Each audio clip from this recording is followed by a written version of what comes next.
Livre du prophète Nahum, texte de la Bible catholique Crampon, enregistrement effectué par le site mission-web.com. Chapitre 1. Oracle sur Ninive. Livre de la vision de Nahum d'Elkosh. C'est un Dieu jaloux et vengeur que le Seigneur. Vengeur est le Seigneur et connaissant le courroux.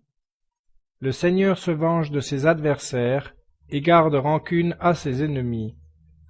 Le Seigneur est patient et grand en force, et il n'accorde pas l'impunité. Le Seigneur marche dans la tempête et dans l'ouragan, et la nuée est la poussière de ses pieds. Il menace la mer et il la dessèche, et il fait tarir tous les fleuves. Basan et le Carmel sont flétris est la végétation du Liban. Les montagnes tremblent devant lui, et les collines se fondent. La terre se soulève devant sa face, le monde et tous ceux qui l'habitent. Devant sa fureur, qui subsistera? Qui tiendra contre l'ardeur de sa colère? Son courroux se répand comme le feu, et les rochers se brisent devant lui. Le Seigneur est bon, il est un refuge au jour de la détresse, et il connaît ceux qui se confient en lui. Par un flot débordant il détruira entièrement ce lieu, et il poursuivra ses ennemis jusque dans les ténèbres. Quelles sont vos pensées sur le Seigneur? Il consommera la ruine. La détresse ne surgira pas deux fois. Car, entrelacés comme des épines, et comme ivres de leur vin, ils seront consumés comme de la paille toute sèche. De toi est sorti celui qui médite le mal contre le Seigneur, celui qui forme des desseins criminels. Ainsi parle le Seigneur. Bien qu'ils soient intacts et nombreux, ils seront moissonnés et disparaîtront. Je t'ai humilié, et je ne t'humilierai plus. Et maintenant, ô Juda, je briserai son joug de dessus de toi, et je romprai tes liens. Quant à toi, voici ce qu'a ordonné le Seigneur. Il n'y aura plus de postérité de ton nom. Je détruirai de la maison de ton Dieu les images taillées et celles de fonte. Je prépare ton sépulcre, parce que tu as été léger. Chapitre 2. Voici sur les montagnes les pieds d'un messager de bonnes nouvelles qui annonce la paix. Célèbre tes fêtes, ô Juda, accomplis tes vœux. Car il ne passera plus chez toi, le méchant est entièrement détruit. Un destructeur s'avance contre toi. Garde la forteresse, surveille le chemin, affermis tes reins, ramasse toute ta force. Car le Seigneur rétablit la gloire de Jacob, ainsi que la gloire d'Israël, parce que des pillards les ont pillés et ont détruit leurs ceps. Le bouclier de ses guerriers est teint en rouge, ses hommes d'armes sont vêtus d'écarlate. Dans le feu des aciers ses chars apparaissent, au jour où ils préparent la bataille, et les lances s'agitent. Dans les rues les chars s'élancent avec furie, ils se précipitent sur les places. Leur aspect est celui des flammes, des éclairs qui courent. Il se souvient de ses nobles, eux trébuchent dans leur marche. Ils se précipitent vers les murs, on se prépare à la défense. Les portes des fleuves s'ouvrent, et le palais s'effondre.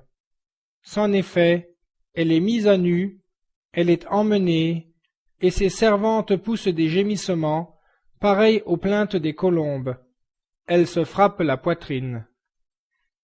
Ninive est comme un bassin d'eau depuis son origine. Il s'enfuit. Arrêtez, arrêtez. Pas un ne se retourne.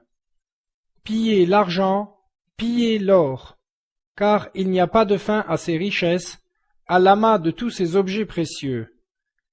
Videz, pillez, mise à sec. Les cœurs défaillent, les genoux tremblent.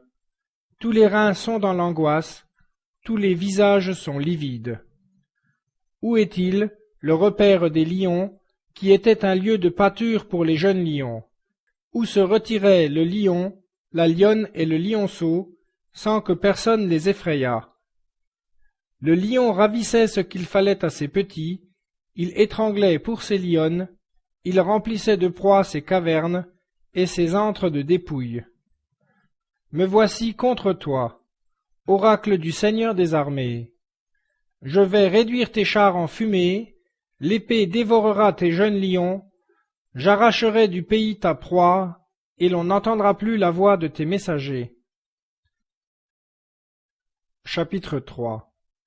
Malheur à la ville de sang, toute pleine de fraude, de violence, et qui ne cesse pas ses rapines.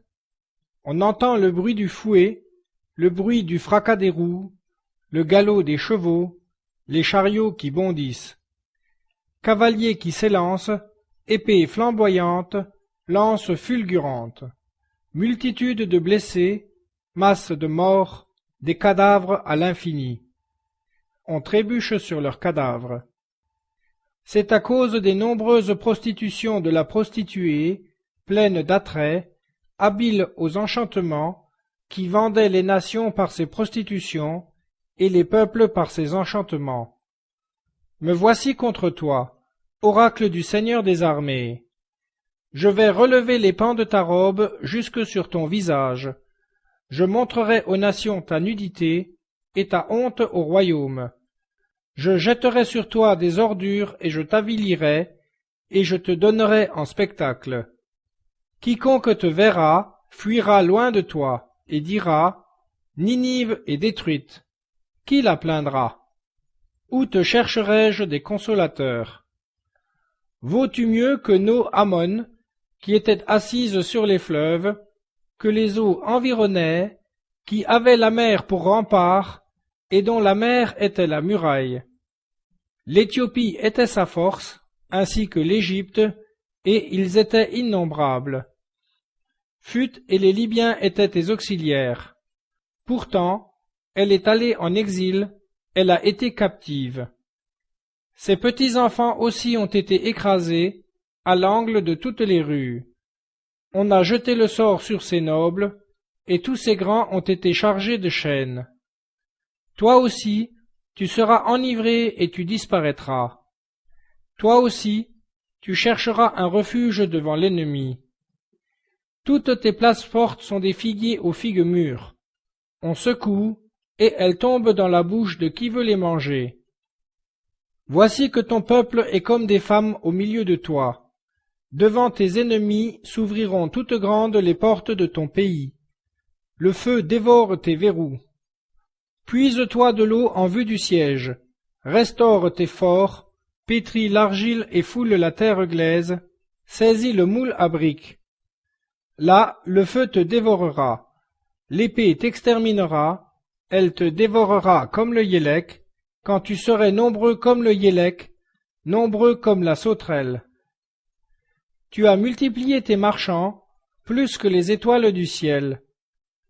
Le yélek ouvre ses ailes et s'envole. Tes gardes sont comme le yélek, et tes chefs comme un amas de sauterelles. Elles se posent sur les haies en un jour froid. Dès que le soleil paraît, elles fuient, et l'on ne connaît plus leur séjour. Où sont-elles? Tes pasteurs sont endormis, roi d'Assyrie.